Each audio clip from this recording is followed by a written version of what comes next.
নদীপথে উত্তরবঙ্গের প্রবেশদ্বার নগরবাড়ি। চট্টগ্রাম ও মোংলা সমুদ্রবন্দর থেকে পণ্যবাহী জাহাজে আমদানির পর নগরবাড়ি থেকে উত্তরাঞ্চলের ১৬ জেলায় কয়লা, সার, পাথর সহ বিভিন্ন পণ্য সরবরাহ করেন ব্যবসায়ীরা। ফলে বন্দরটি চালু হওয়ায় প্রাণ ফিরেছে এই নৌরুটে।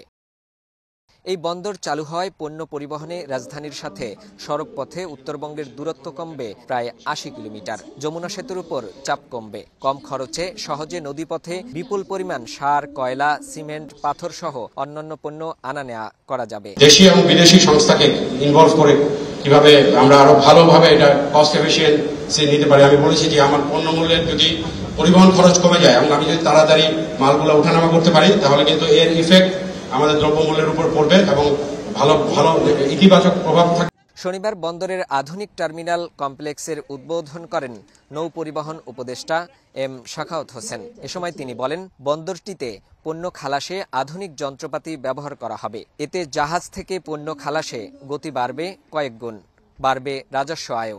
আমরা এখন বিদেশের সাথে মোটামুটি তাল মিলিয়ে চলতে হলে যা করা দরকার সেটাই করা হচ্ছে। এ সময় সুষ্ঠু নির্বাচন অনুষ্ঠানে সবার সহযোগিতা চান উপদেষ্টা। নগরবাড়ি নদীবন্দর নির্মাণে ২০১৮ সালে প্রায় ৫৫৭ কোটি টাকা ব্যয়ে যমুনা নদীর পাড়ে ৩৬ একর জায়গা জুড়ে কাজ শুরু করে সরকার। এখানে আধুনিক টার্মিনাল কমপ্লেক্স, জেটি, প্রশাসনিক ভবন, গুদামঘর, শ্রমিক বিশ্রামাগার, ড্রেনেজ ও সড়ক সংযোগ সহ সব ধরনের সুবিধা রয়েছে। আধুনিক এই বন্দর উদ্বোধনের ফলে বছরে ৯৯ লাখ মেট্রিক টন মালামাল উঠানামা করবে। ফলে জ্বালানি তেল সাশ্রয় হবে ৩৬ কোটি লিটার।